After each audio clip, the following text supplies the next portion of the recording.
Welcome to this episode of the AXECAST. My name is Eric Samuel Timm, your life architect. And on this episode, we're going to be exploring the question, why is human life sacred? That's a good question, especially in the wake of pro-gun, pro-choice, anti-gun, anti-choice, the death penalty, the shootings, the tragedy, the triumph, and all of the pain all come down to the place where we see this distilled to the question at hand. Why does any of this matter anyway? Why is human life sacred? A question that's in front of us that will shape the future that's in front of us all. Hey, remember to rave, rate, and review this AXECAST if you're being impacted by this. This whole idea of the Axe Academy, shaping the millennial Christian, sharpening their lives so they can really count, with an online community and this development platform, honestly only works if you help me make it work. So I'm asking for your help. We've got some really exciting news at the Axe Academy. We are focusing on sharpening 7 areas of your life. We've also focused this into allowing people to support as well as become a student of the Axe Academy, which exists for the millennial Christian who wants to make their life count. I can't wait to show you the 2-year path that you all can journey through to earn your own axe. Now, in January and in February, don't forget to check out our partners, feedone.com and sharewordglobal.com, where you feed a child in need for the entire month just by joining, and you actually put Bibles in the hands of people that are waiting for them. Recently, this last summer, an alligator in the news snatched a boy, and the dad jumps into the pond and literally wrestles this alligator to the death. I mean, his son was in danger. The dad rushes in. Why? Is it his son or is it deeper? That same time, there was another boy swimming in a pool, and he fell in the deep end, and just a stranger, just a person that didn't know that boy, jumped in to save them. Why? Because he's a stranger or because there's something more? Recently in the news, there was a boat that was shipwrecked, and a boy that was surfing actually went in to rescue the person that was drowning. Why? Why would that matter if human life is not sacred? If it was, if it isn't, or if it is, this has implications. Have you ever thought about that question? It really reveals the essential ethic that we all carry. C.S. Lewis says this: if a ship goes into the sea, you have to ask 3 questions. The first, how to keep from sinking. That's what's known as a personal ethic. The second, how to keep from bumping into other ships. That's what's known as a social ethic. And the third is just simply this: why is it out there in the first place? That is the essential ethic. Now, to understand why human life is sacred, you must first discover your essential ethic, which that question will be rooted in. You see, that essential ethic dictates your personal ethic that then moves into the interplay and presentation of the social ethic in society. The essential ethic is that bedrock, that foundation, that will allow you to answer the question, why is human life sacred? Now, there's different thought constructs. There's different essential ethics. I'm going to answer that question from a Judeo-Christian perspective. I'm going to answer that question based on the essential ethic from the Judeo-Christian worldview. Now, in the extended AXECAST, for students or supporters of the Axe Academy, I'm going to offer up some profound implications, especially when it comes to a couple different topics that exist in our culture. I'm going to talk about, with our Axe subscribers, what are the implications when it comes to death? What is it when it comes to heaven or hell, in this word that has to do with judgment or justice? What does this have to do with the death penalty? What does this have to do with being pro-life or being pro-choice? What does this have to do with being pro-life versus an angry abortion? What does this have to do with restorative justice versus punitive justice? And what does this have to do with all of our sufferings, the trials and the triumph? We're going to look at some of those issues underneath the microscope in the extended Acts episode. So why is human life sacred? From a Judeo-Christian perspective, from that essential ethic. Every single one of you can be assured that human life is sacred because of 3 fundamental building blocks revealed by God for humanity. Let's start with a story. There's an old story about a Chinese farmer that buys a horse. A short while later, the horse just simply runs away. His neighbor says, "That's bad news." The farmer responds, "Good news, bad news, who can say?" 3 days later, the horse returns, but with an entire herd of wild horses. His neighbor sees his good fortune, comes to congratulate him on the good news. The farmer responds, "Good news, bad news, who can say?" The farmer gifts one of the horses to his only son. The son rides it only to be thrown from its back, badly breaking the boy's leg. "That's bad news," his neighbor says. The farmer just responds, "Good news, bad news, who can say?" Days later, the emperor summons every able-bodied young man to fight in the war. The farmer's son is spared. "What good news?" his neighbor says. The farmer replies, "Good news, bad news, who can say?"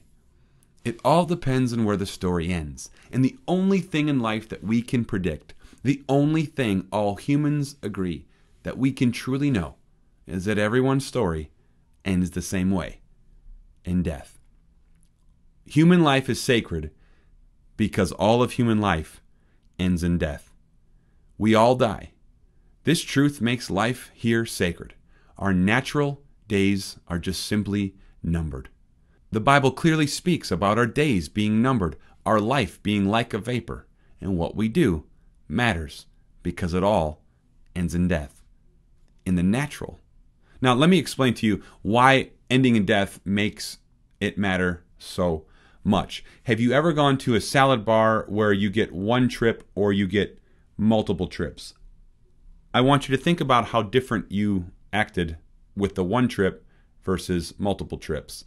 If you can go to that salad bar and you can get multiple trips, then you just kind of get what you want and you go back and you go back a little more and you just keep going. But if you can only make one trip to that salad bar, you become a salad structural engineer where you're using carrots and a broccoli base and some spinach and bacon for some sort of support.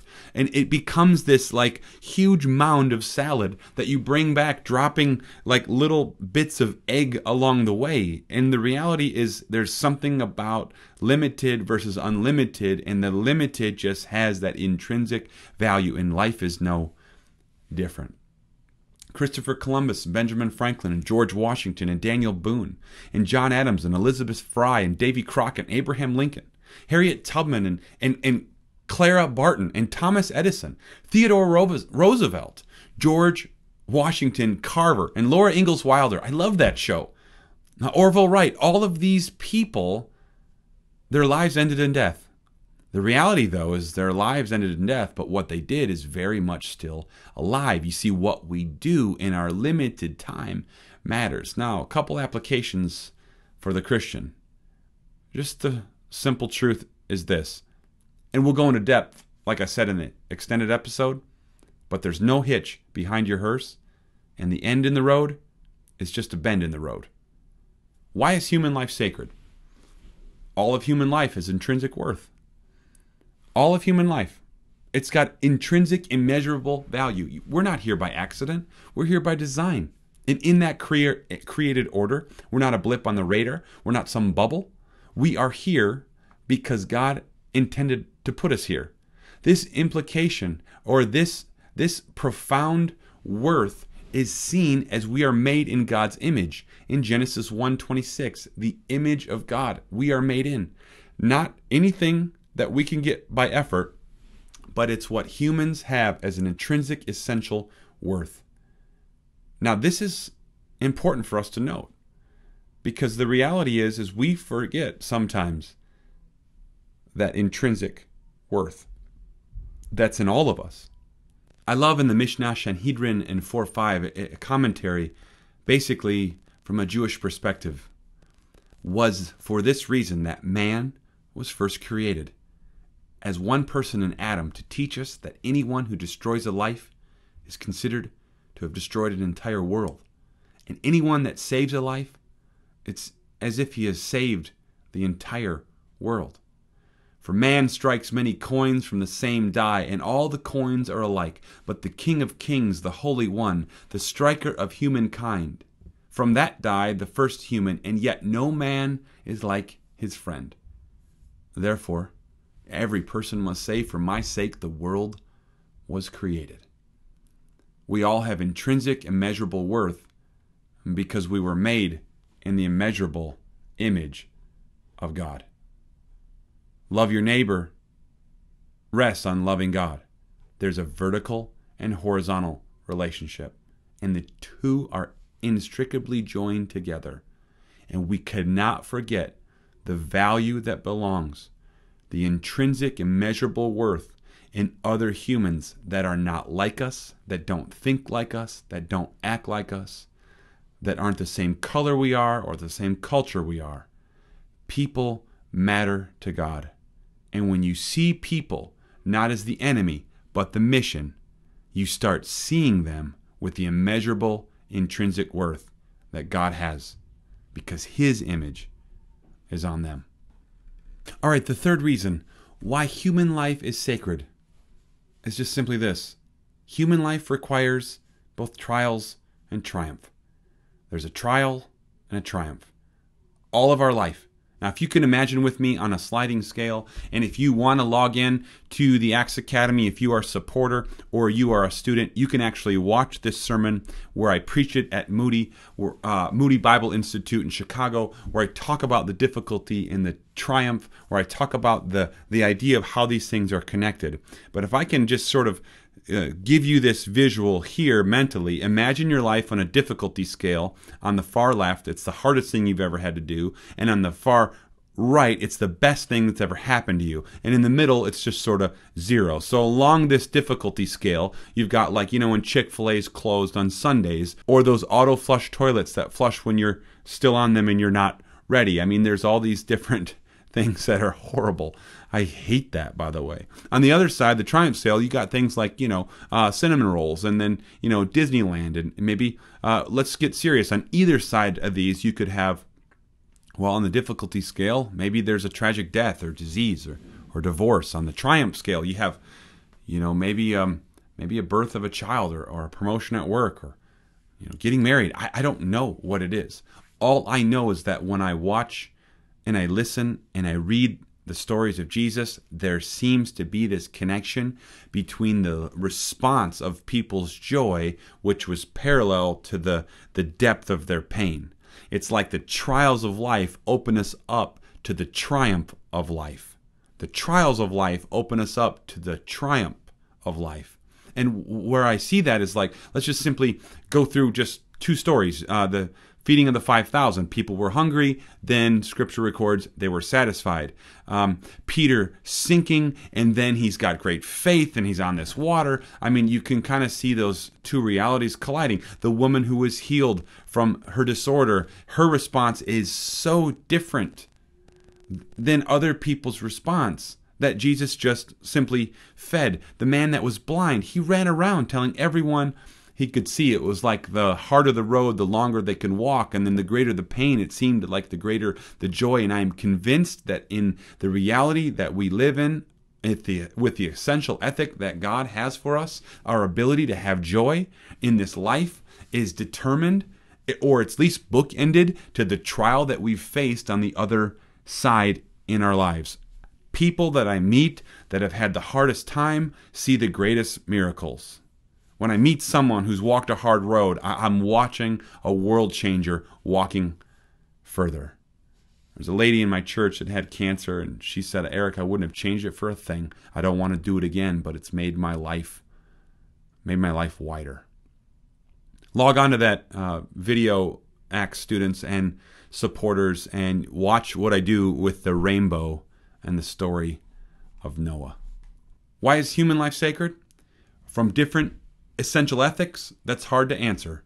From the Judeo-Christian ethic, or that baseline foundation, it's just simply because it's all numbered. It's like a vapor. Everything ends in death. Human life ends in death in the natural. And what we do in the natural simply matters for eternity. The second reason is just because we're made in the image of God with immeasurable intrinsic worth.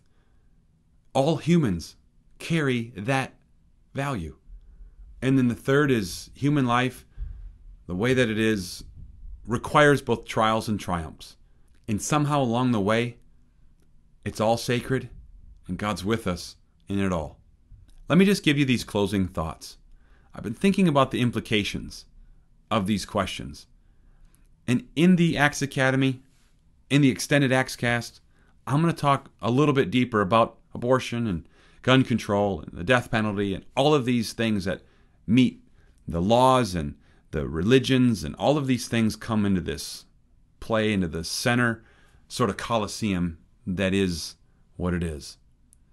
But I think that we all die. In fact, I'm sure we all die. In our story, it all ends the same here on earth. However, for the Christian, death is just simply not the end of the road. I think it's the bend in the road. And this journey is the destination. To be honest, just as much as the destination is the journey. And there exists a promise endowed by the Maker that while we're traveling on this journey, what we do matters in this life for ourselves and the people around us. And on that path, everyone, good and bad, born and unborn, free or imprisoned, are a reflection of God, created in that image with immeasurable intrinsic value, with great potential for both good and evil, and the power to choose. This value is never reduced by behavior or the laws of humankind. The value that humans have is a gift that's not depletable. Now, the trials we face, if circumstantial or self-induced, I think they open up the spectrum that makes the bookends for trial and redemption in life even possible. Our shadows only prove the need for the sun. This paradigm of experience provides humans with a will that is free to choose, and in that choice, operating within the sovereignty of God. The human choice that's ahead of us all, which we all have through various issues and situations, if we were going to err in this choice, or err on the very thing that we intrinsically and emphatically have been given, my thought is to err on choosing life. Human life is sacred. So choose the sacredness of it by choosing life. That concludes this AXECAST. Thanks for stopping in to sharpen your axe so you can build and blaze what you are made to do. Remember, keep swinging away. If you are a student or a subscriber, log in and take advantage of all of the things that are in the Acts Academy, the personal development platform and the online community for the millennial Christian who wants to make their life count. So much stuff is coming up. We've got this path to an axe. We're going to start sharpening the axe courses in 7 areas of your life. Remember to check out our partners, feedone.com, where you can feed a child in the developing world for an entire month for $10, and sharewordglobal.com, where they're putting Bibles in the hands of people that are looking for life. My name is Eric Samuel Timm, your life architect. Keep swinging away.